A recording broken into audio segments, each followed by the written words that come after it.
Have you ever wondered about the deeper meanings behind Genesis chapter 9? This pivotal chapter, nestled in the heart of the Bible, has been the subject of countless discussions and interpretations. What does it truly mean? What secrets does it hold? What can we learn from it today? These are questions that have puzzled scholars and believers alike for centuries. So, what makes Genesis chapter 9 so fascinating? Why does it continue to captivate us? Let's delve into this intriguing chapter, verse by verse. Genesis chapter 9 begins with God blessing Noah and his sons. But what does this blessing really mean? As we delve into the first verse, we find God commanding Noah and his sons to be fruitful and multiply, to fill the earth. This is a reiteration of the divine mandate first given to Adam and Eve, signifying a fresh start, a new beginning after the devastation of the flood. Moving forward, we encounter the covenant of the rainbow. A covenant in biblical terms is a sacred agreement between God and his people. Here, the rainbow serves as a divine promise, a visual reminder that God will never again destroy the earth by flood. This covenant, sealed with the beauty of a rainbow, is a testament to God's mercy and commitment to humanity. In verses 4 to 6, God gives Noah and his sons a new commandment, the prohibition against consuming blood.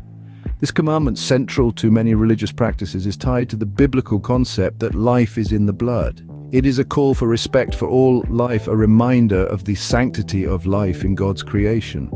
Finally, we come to the story of Noah's drunkenness. This episode, often misunderstood, is not so much about Noah's failing, but about the responses of his sons. Shem and Japheth, who respectfully cover their father's nakedness, are contrasted with Ham, who does not. The story underscores the importance of respect and dignity within family relationships and the repercussions when these values are disregarded. As we navigate through Genesis chapter 9, we see a complex interplay of divine instruction, covenant promises, moral obligations, and human responses. Each verse carries a profound message, a lesson that speaks to us across the ages.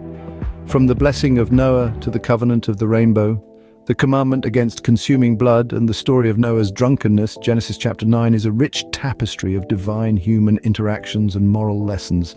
As we can see, each verse of Genesis chapter 9 carries profound messages and lessons. Now that we have dissected each verse, let's summarize the key points from Genesis chapter 9. Genesis chapter 9 opens with God's blessing to Noah and his sons, an echo of the original blessing given to Adam and Eve. It's a divine decree for humanity to replenish the earth, thus marking a new beginning. Next, we encounter the divine covenant of the rainbow, a symbol of hope and a promise from God that the world would never again be destroyed by a flood.